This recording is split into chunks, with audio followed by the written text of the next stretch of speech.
أعوذ بالله من الشيطان اللعين الرجيم. بسم الله الرحمن الرحيم. الحمد لله رب العالمين. الصلاة والسلام على أشرف الأنبياء والمرسلين حبيب إله العالمين جد الحسن والحسين أبي القاسم محمد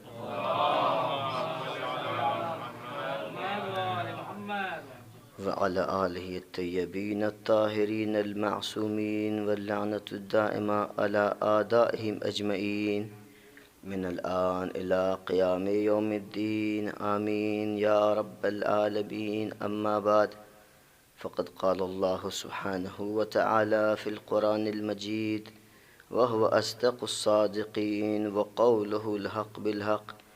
بسم الله الرحمن الرحيم. من عمل صالحا من ذكر أو أنثى وهو مؤمن فلنحيينه حياة طيبة. صلوات الله محمد.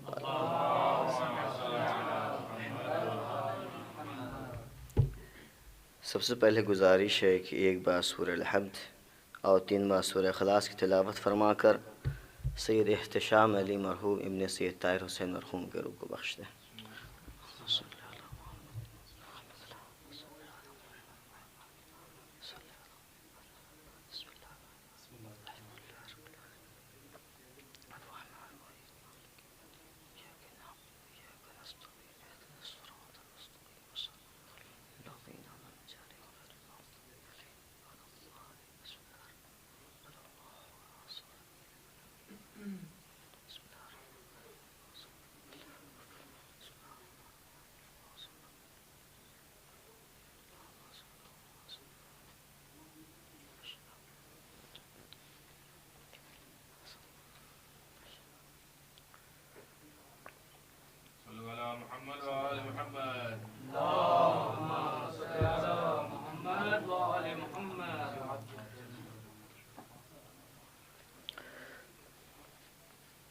عزیزان محترم،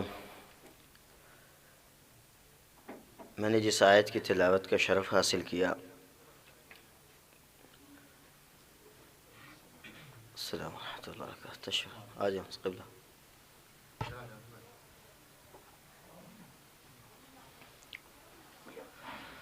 صلوات علی محمد و آل محمد.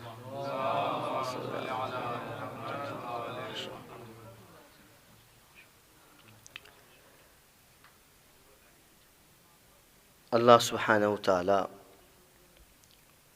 قرآن مجید میں بشریت کو ایک بشارت دے رہا ہے. ارشاد رب کائنات ہو رہا ہے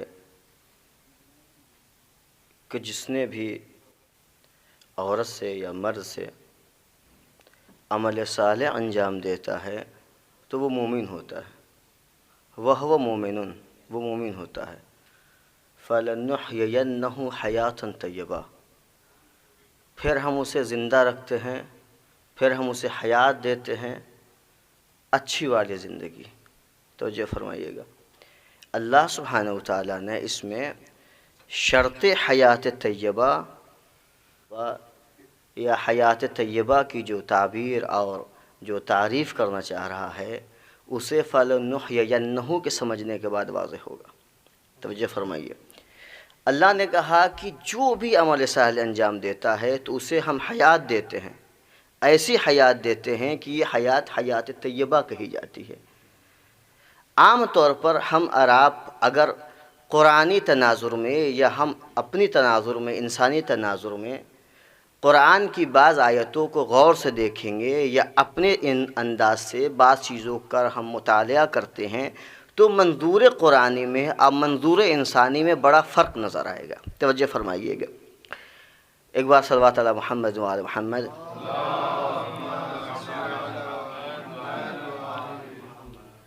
میں نے عرض کیا کہ منظور قرآنی اور منظور انسانی میں بسا اوقات ہمیں بڑا فرق نظر آتا ہے، کیونکہ جس حیات طیبہ کی تعریف ہم اور آپ سمجھ رہے ہیں ہو سکتا ہے منظور قرآنی میں وہ حیات طیبہ کا مفہوم نہ ہو.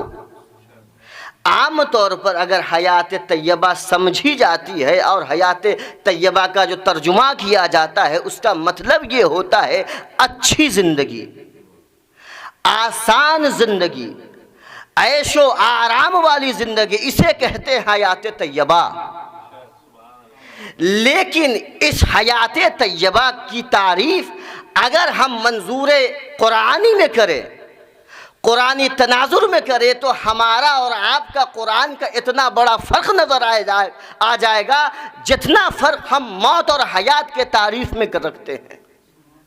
عام طور پر انسان جب حیات کی تعریف کرتا ہے تو کہتا ہے جسم اور روح کے اتصال کا نام زندگی ہے۔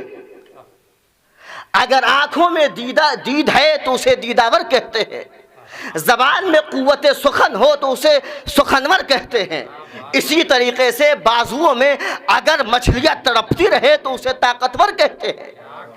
جبکہ قرآن نے اس تعریف کا انکار کر کے کہا ہے کہ بس تم زندہ ہو، ایسے ہی زندہ ہو جیسے جانور زندہ رہتے ہیں۔ لیکن قرآن نے انسان نے اس زندگی کا مطالبہ نہیں کیا ہے۔ قرآن نے کہا تمہیں بس زندہ نہیں رہنا ہے، قرآن نے کہا تمہیں بس زندہ نہیں رہنا بلکہ تمہیں حیات طیبہ کے ساتھ رہنا ہے۔ قرآن یہ ہم سے مطلوب کر رہا ہے۔ اسی طریقے سے اگر ہم موت کے مفہوم کو سمجھیں تو منظور انسانی میں موت کی تعریف یہ کی جاتی ہے کہ جیسے ہی جسم اور روح کا انقطاع ہو جائے اسے موت کہتے ہیں۔ لیکن ہم نے قرآن میں دیکھا ہے جیسے ہی انسان کے جسم اور روح میں انفصال ہوا، انقطاع ہوا، لوگوں نے سمجھا مر گیا ہے، مگر قرآن نے کہا وَلَا تَحْسَبَنَّ الَّذِينَ قُتِلُوا فِي سَبِيلِ اللَّهِ أَمْوَاتًا۔ قسم خدا کی اگر امام حسین نے نوکے نیزہ پہ قرآن کی تلاوت نہ کی ہوتی تو رہتی دنیا تک قرآن کی اس آیت کو سمجھنا محال تھا۔ حسین نے نوکے نیزہ پر قرآن کی تلاوت کر کے کہا کہ نہیں، زندگی کی جو تم تعریف سمجھ رہے ہو وہ تعریف نہیں ہے، موت کی جو تم تعریف سمجھ رہے ہو وہ تعریف نہیں ہے۔ یہی قصہ ہے حیات طیبہ میں۔ حیات طیبہ کی تعریف عام طور پر جو کی جاتی ہے وہ یہی کہ اچھی زندگی، عیش و آرام والی زندگی۔ اگر حیات طیبہ کی یہی تعریف ہے تو حیات طیبہ کی ضد کیا ہے؟ ضروری یہ ہے کہ اچھی زندگی کے مقابلے میں جو چیز آئے اسے کہتے ہیں حیات خبیثہ، یعنی بری زندگی۔ لیکن قرآن کی آیتوں کی اگر تلاوت کرے تو تقریباً 78 مقام پر اللہ نے حیات دنیا کہا ہے، حیات خبیثہ کہیں نہیں کہا ہے۔ ایک بات کی طرف میں متوجہ کرنا چاہتا ہوں، قرآن کی اگر آیتوں کو اٹھا کر دیکھ لیں، قرآن نے کہیں نہیں کہا کہ حیات طیبہ یہ ہے، حیات خبیثہ یہ ہے، کہیں پر بھی حیات خبیثہ کا تذکرہ قرآن نے نہیں کیا ہے۔ تو حیات طیبہ ہے کیا؟ حیات طیبہ کو سمجھنے کے لیے ضروری یہ ہے کہ ہم اس کے ضد کو سمجھیں۔ جیسے ہم ضد کو سمجھ لیں گے حیات طیبہ ہمارے لیے واضح ہو جائے گی۔ جیسے علم کی عظمتوں کا ادراک اس وقت ہوگا جب جہل کی غلاظتوں سے انسان آشنا ہو جائے، نور کی عظمتوں کا احساس اس وقت ہوگا جب ظلمتوں میں انسان گرتا پڑتا رہے، اس وقت انسان سمجھے گا۔ لہذا ضروری یہ ہے کہ ہم حیات طیبہ کو سمجھنے کے لیے اس کے ضد کو سمجھیں۔ اور میں نے کہا کہ حیات طیبہ کے مقابلے میں حیات خبیثہ نہیں ہے بلکہ حیات الدنیا ہے۔ اس کی کیا دلیل ہے؟ حیات الدنیا ہے۔ آپ قرآن کی ساری آیتوں کو اٹھا کر دیکھ لیں، قرآن نے کہیں پر بھی اس حیات الدنیا کو مضاف علیہ نہیں استعمال کیا ہے، لیکن ترجمہ کیا ہوتا ہے؟ دنیا کی زندگی، دنیا کی زندگی، دنیا کی زندگی، جبکہ ترجمہ مضاف علیہ نہیں، صفت موصوف ہے، الحیات الدنیا، یعنی پس زندگی۔ اگر حیات دنیا کو ہم لے لیں گے، اس زندگی کو مراد لے لیں گے تو توجہ فرمائیے، دنیا کو اگر ہم برا کہنے لگے، اور عجیب مسئلہ ہے، جیسے ہی دنیا کہا لوگوں نے امیر المومنین کا یہ قول چپکا دیا کہ امیر المومنین نے کہا ہے کہ ہم نے دنیا کو 3 بار طلاق دیا، اور ایسی طلاق دیا ہے کہ طلاق بائن کہہ دیا۔ اگر اس دنیا کو امیر المومنین نے طلاق دیا ہوتا تو یہ دنیا پتہ کیا ہے، اسی دنیا نے ہمیں شاہین پروازی سکھائی ہے۔ اسی دنیا سے پتہ چلے گا کہ انسان کون صدر بزم ملکوتی بنے گا، کون اولئک علی نام بل ہم ازل کے منزل میں جائے گا، یہ دنیا ہمیں بتائے گی۔ اس دنیا کو جو ما بین السماء والارض ہے، اگر اس دنیا کی ہم تنقید کرنے لگے اور اس دنیا کے بارے میں برا بھلا کہنے لگے تو آپ دیکھ لیجئے، جس کو بھی دیکھیے اس دنیا، اور اس دنیا کو لوگوں کو اتنا متنفر کیا گیا کہ اس دنیا کے زہد کا نام، اس دنیا میں تقوی کا نام یہ کہہ دیا کہ انسان اس دنیا کو چھوڑ دے، جبکہ ہمارا تعلیم، ہماری اسلامی تعلیم کہتی ہے زہد اور تقوی دنیا کو چھوڑنے کا نام نہیں ہے۔ زہد و تقوی کا نام یہ نہیں کہ انسان پیسہ نہ کمائے، جب تک پیسہ نہ کماؤ گے ادارے کیسے چلیں گے؟ بھائی حدیث ہے، اسلام کے دو ستون ہیں، ایک عالم ہے، ایک تاجر ہے۔ علم رہے اگر پیسہ نہ رہے تو تمہارا ادارہ کیسے چلے گا؟ تو انسان نے اس قدر دنیا سے ہمیں متنفر کیا اور اتنی دنیا کی برائی کی ہے کہ ہم دنیا سے دور ہونے لگے، نہ اچھا کپڑا پہنیں گے، نہ اچھے سے رہیں گے۔ اسے دنیا نہیں کہتے ہیں۔ دنیا خراب کپڑا پہننے کا نام نہیں ہے، دنیا خراب کھانا کھانے کا نام نہیں ہے۔ اگر تقوی کی بات کریں گے، زہد کی بات کریں گے، میں ایک چھوٹا سی قصہ، میں فیض آباد میں تھا، مرحوم ڈاکٹر کلب صادق صاحب آئے تھے، میز پر ہم لوگ بیٹھے کھانا تداول فرما رہے تھے کہ انہوں نے اپنی طرف دال بڑھایا اور دال کھانے لگے۔ تو میں نے بڑے تعجب سے کہا آغا چکن بھی ہے، مٹن بھی، لے لیجئے۔ کہنے گے بیٹا میں زہد میں نہیں کر رہا ہوں، یہ میری خوراک ہی یہی ہے۔ پھر کہنے لگے زہد کا نام یہ تھوڑا نہیں ہے کہ آپ دال کھانے لگیے، آپ کچی روٹی کھانے لگیے، آپ سوکھی روٹی کھانے لگے۔ تو ہمارے اور آپ کے درمیان جو دنیا کا تصور دیا گیا وہ یہ ہے کہ یہ ما بین السماء والارض ہے، اس سے ہم متنفر ہو جائیں اور ہم کنارہ کشی اختیار کر لیں۔ اگر کنارہ کشی اختیار کر لیں گے تو اداروں کا کیا ہوگا؟ سب کچھ ٹھپ پڑ جائے گا۔ لہٰذا اس دنیا کو سمجھنے کے لیے کہ ہم سمجھے دنیا ہے کیا۔ دیکھیں دنیا کیا ہے، اگر یہ دنیا نہ ہوتی تو انسان آخرت کے لیے زیادہ راہ نہ تیار کر سکے۔ دنیا ہی نے انسان کو بتایا کہ آخرت کیسے حاصل کرنا ہے، اور حدیث ہے الدنیا مزرعۃ الآخرہ، الدنیا متجرۃ لأحباء اللہ، دنیا آخرت کی کھیتی ہے، دنیا اولیاء اللہ کی، احباء اللہ کی یہ متجر ہے۔ توجہ فرمائیے، اگر دنیا سے متنفر رہنے کا مطلب یہ ہے کہ دنیا کو نہ پایا جائے تو یاد رکھیے گا دنیا تجارت گاہ ہے۔ اگر امیر المومنین اس دنیا میں بستر رسول پر نہ سوتے تو شب ہجرت اپنے نفس اور مرضی الہی کا سودا کیسے کرتے؟ اس دنیا ہی میں سب ہوا ہے، اس دنیا ہی نے سب ہمیں دیا ہے۔ دنیا نے ہمیں شاہین پروازی سکھائی ہے، اللہ نے ہمیں دنیا میں اسی لیے بھیجا ہے تاکہ تم اپنے مقام کو کنفرم کر سکو، اپنے مقام کو حاصل کر سکو، اسے کہتے ہیں دنیا۔ دیکھیں دنیا کسے کہتے ہیں، اگر ہم عربی زبان میں آپ غور فرمائیے تو ہم نے کیا ترجمہ کر دیا، الحیات الدنیا کا ہم نے مضاف الیہ ترجمہ کر دیا، جبکہ حیات الدنیا، الحیات الدنیا صفت موصوف ہے، دونوں پر الف لام ہے، دونوں مؤنث سے ساری صفتیں ہیں، ہم سے بہتر آپ حضرات جانتے ہیں۔ تو دنیا کسے کہتے ہیں؟ دیکھیے عربی زبان میں ایک ہے تفضیل، جب دو عالم موجود ہوں اور ایک عالم کا پوائنٹ تھوڑا زیادہ ہو، ایک عالم تھوڑا زیادہ پڑھا لکھا ہو تو کیا کہتے ہیں؟ یہ عالم ہے، یہ عالم ہے۔ اسی طریقے سے دو فاضل انسان موجود ہو تو کہتے ہیں یہ فاضل ہے، یہ افضل ہے۔ اسی طریقے سے اگر ایک انسان سخی ہو اور دوسرا انسان اس سے زیادہ سخی ہو تو کیا کہتے ہیں؟ یہ سخی ہیں، یہ اسخا ہیں، یہ شجاع ہیں، یہ اشجاع ہیں۔ یہ ہے تفضیل، توجہ فرمانا، یہ ہے تفضیل۔ اسی طریقے سے اگر آپ مؤنث میں آ جائیں گے تو اگر ایک مرد کے درمیان ہم تقابل کریں گے تو کہتے ہیں افضل۔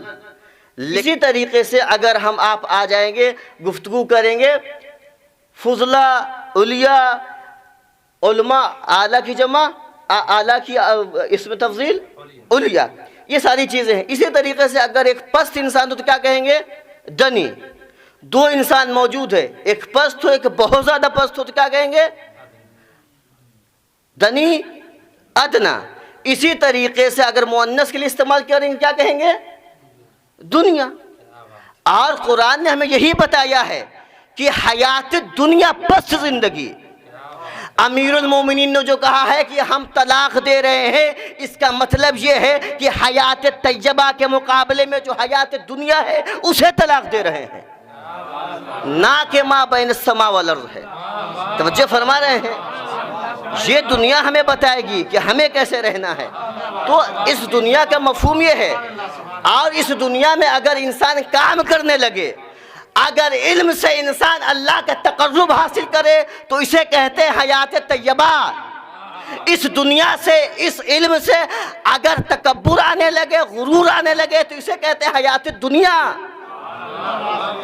اس دولت سے، اس ثروت سے، اس غنا سے اگر ہمیں تکبر آنے لگے، اگر اللہ کا تقرب ہمیں نہ حاصل ہو تو اسے کہتے ہیں حیات دنیا.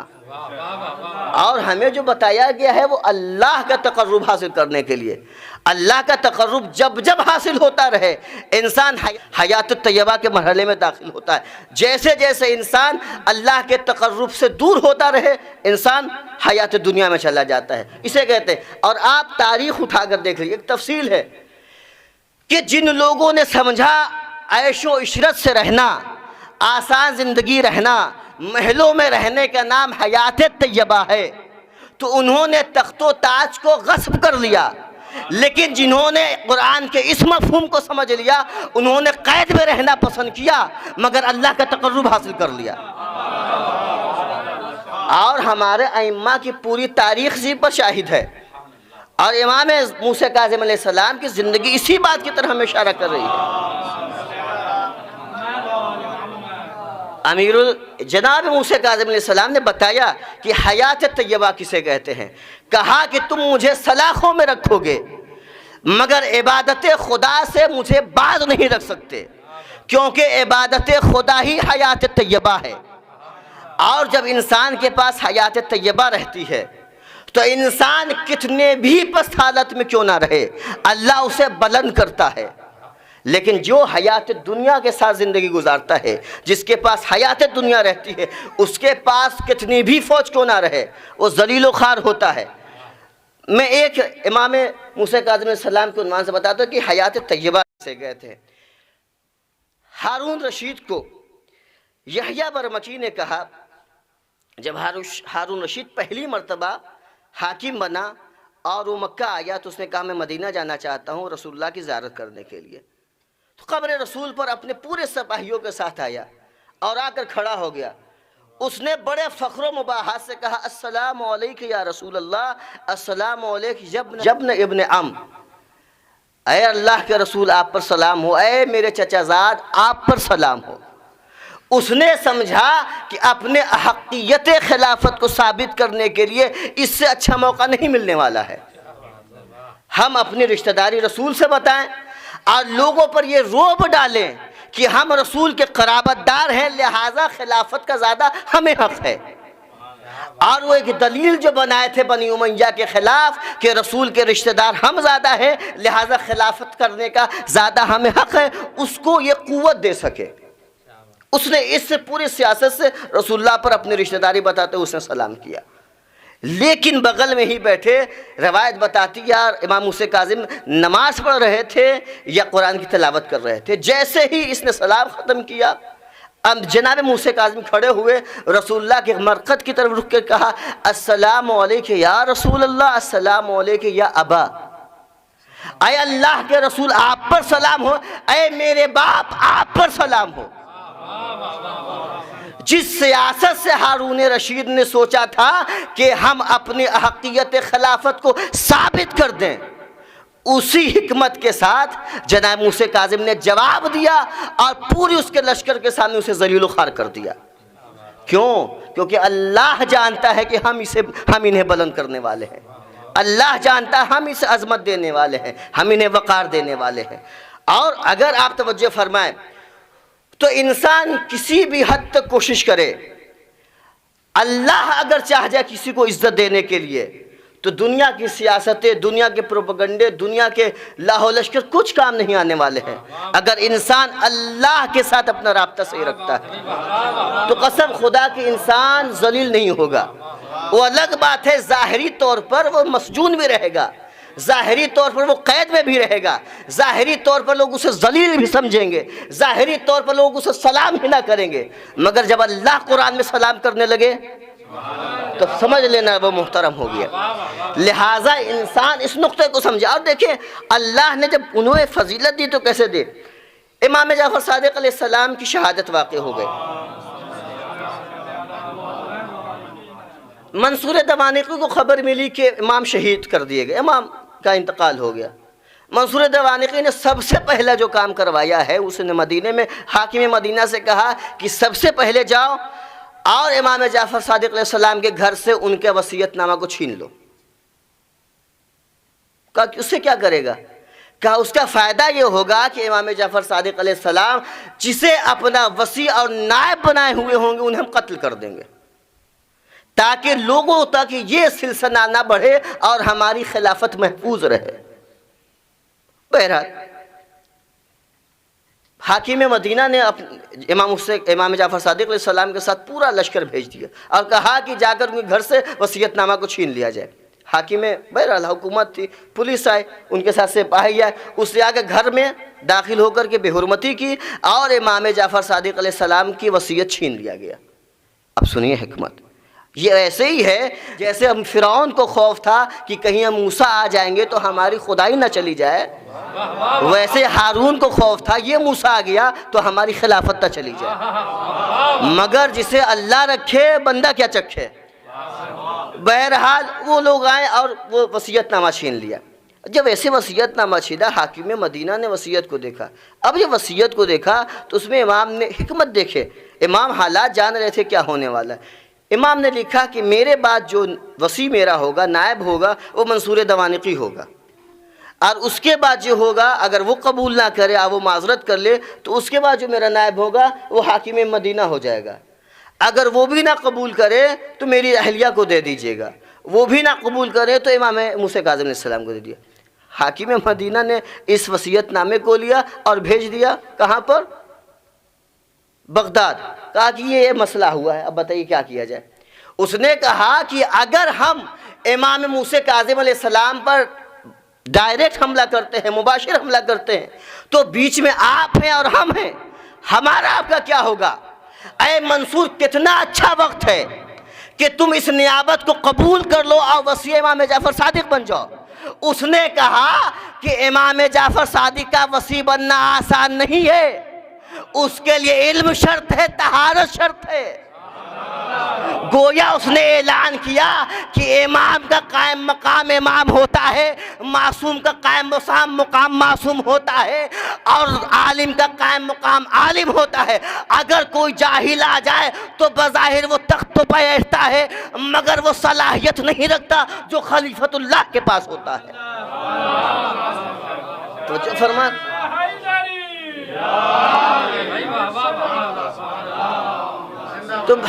تو بہرحال یہ اس کے پاس گیا، اس نے کہا کہ نہیں اس معاملے کو روک دیا جائے، اور امام موسیٰ کاظم علیہ السلام کو بچا لیا گیا۔ یہ ایک سلسلہ رہا، اور اس کے بعد امام موسیٰ کاظم علیہ السلام کی زندگی دیکھے، بڑی مشکل بھری زندگی امام موسیٰ کاظم علیہ السلام کی تھی۔ جس طریقے سے امام جعفر صادق علیہ السلام کو موقع ملا ہے تبلیغ کرنے کا، موقع ملا شیعوں کی مدد کرنے کے لیے، بالعکس امام موسیٰ کاظم علیہ السلام کو بہت زیادہ دشواریوں کا سامنا کرنا پڑا۔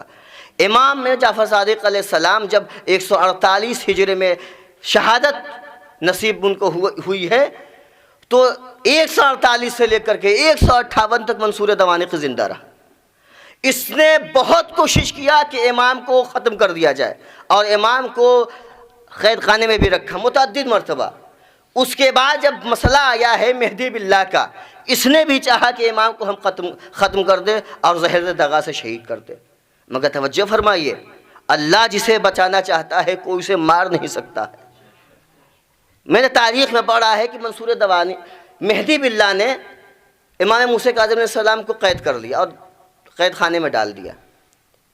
سال بھر امام موسیٰ کاظم علیہ السلام قید خانے میں رہے، منصور مہدی باللہ کہتا ہے کہ میں نے ایک دن خواب میں دیکھا امیر المومنین علیہ السلام آئے ہوئے اور کہتے ہیں، اور ایک آیت کی تلاوت کرتے ہیں جس میں کہتے ہیں کیا تم بھول گئے کہ تم اللہ کے راہ سے بھٹک گئے ہو اور اللہ رسول پر ایمان نہیں رکھتے ہو، تم زمین پر فساد برپا کر رہے ہو اور اپنے رشتہ داروں سے قطع تعلق کر رہے ہو۔ اتنا سننا تھا کہ وہ خواب سے بیدار ہوا اور سمجھ گیا کہ امیر المومنین علیہ السلام ہمیں منع کر رہے ہیں کہ امام موسیٰ کاظم علیہ السلام کو قید میں رکھا جائے اور انہیں قید کیا جائے۔ وہ اٹھا اور جناب امام موسیٰ کاظم علیہ السلام کو رہا کر دیا۔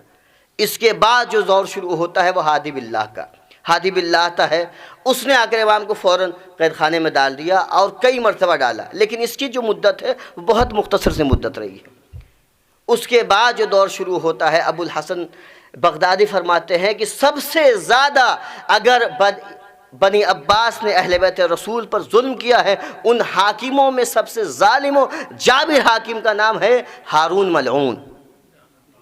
اس نے امام موسیٰ کاظم علیہ السلام پر طرح طرح کی مصیبتیں ڈھائی ہیں، اور جب بھی چاہا ہے اور اتنا کوشش کی ہے کہ چاہا ہے کہ امام موسیٰ کاظم علیہ السلام کو شہید کر دیا جائے کسی بھی طریقے سے۔ سب سے پہلے جب وہ مدینہ آیا تو میں نے بیان کیا کہ امام موسیٰ کاظم علیہ السلام نے جب اسے جواب دیا ہے اپنی حقیقت خلافت کو ثابت کرنے کے لیے کہ رسول اللہ کی قرابت داری مجھ سے زیادہ ہے، تم سے نہیں ہے، تو اس کے دوسرے دن یحییٰ برمکی ہارون رشید کے پاس آیا اور کہا کہ دیکھا تم اس نے ذلیل کر دیا ہے، اگر یہ باہر رہیں تو جیسے انقلاب فق ہوا ہے، حسین ابن علی جو امام حسن علیہ السلام کے نسل سے تھے، انہوں نے جو انقلاب برپا کیا تھا وہ انقلاب، وہ الگ بات ہے کہ کامیاب نہ رہا اور امام موسیٰ کاظم علیہ السلام نے اس انقلاب کا ساتھ نہیں دیا، لیکن ہارون رشید کو یہ کہا گیا کہ حسین ابن علی کو سب سے زیادہ جو پرووک کیا ہے اور چڑھایا ہے تمہارے خلاف وہ انہی موسیٰ کاظم نے چڑھایا ہے، اگر یہ باہر رہیں تو ان کی عزت، ان کا احترام اور مال شریعت جو ہوتا ہے، جو مال اسلام ہوتا ہے، وہ ان کے پاس آ رہا ہے، لہٰذا انہیں جلدی سے قید کر لو۔ ہارون رشید نے دوسرے ہی دن امام موسیٰ کاظم علیہ السلام مسجد نبوی میں نماز پڑھ رہے تھے، اس نے سپاہیوں کو بھیجا اور امام موسیٰ کاظم علیہ السلام کو قید کر لیا۔ روایت بتاتی ہے، میں نے پڑھا ہے کہ اس نے بڑی بے ادبی اور بڑی بے حرمتی سے امام موسیٰ کاظم علیہ السلام کو مسجد نبوی سے کھینچا۔ امام موسیٰ کاظم علیہ السلام نے پلٹ کے کہا نانا گواہ ہی رہیے گا، آپ کی امت کل بھی ہم پر ظلم کرتی رہی، آج بھی ظلم کر رہی ہے۔ اللہ اکبر۔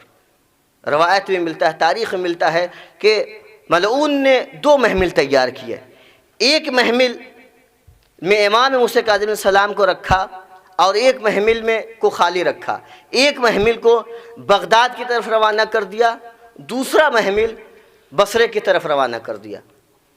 ایک محمل بغداد کی طرف روانہ خالی کیا، مگر جس میں امام موسیٰ کاظم علیہ السلام تھے اس میں وہ محمل کو بصرے روانہ کر دیا، اور بصرہ میں عیسیٰ ابن جعفر جو ہارون رشید کا چچا زاد تھا اس کو حکم دیا گیا کہ جیسے یہ بصرہ پہنچے امام موسیٰ کاظم علیہ السلام کو قید کر لیا جائے۔ جیسے امام بصرہ پہنچے ہیں، عیسیٰ ابن جعفر نے امام موسیٰ کاظم علیہ السلام کو قید کر لیا اور ایک مدت تک قید رکھا، تقریباً 1 سال سے 2 سال کا عرصہ بتایا جاتا ہے کہ امام موسیٰ کاظم علیہ السلام قید میں رہے۔ ہارون رشید نے اپنے چچازاد کو کہا، عیسیٰ ابن جعفر کو، کہ امام موسیٰ کاظم علیہ السلام کو شہید کر دو۔ اس نے کہا کہ اتنے بڑے جرم میں نہیں پڑنا چاہتا، میں امام کو شہید کرنے والا نہیں ہوں۔ تو وہ ناراض ہوا اور کہا کہ تم موسیٰ کاظم کو بغداد بھیج دو۔ امام موسیٰ کاظم علیہ السلام کو پھر بغداد بھیج دیا گیا تاکہ وہاں قید کر لیا جائے۔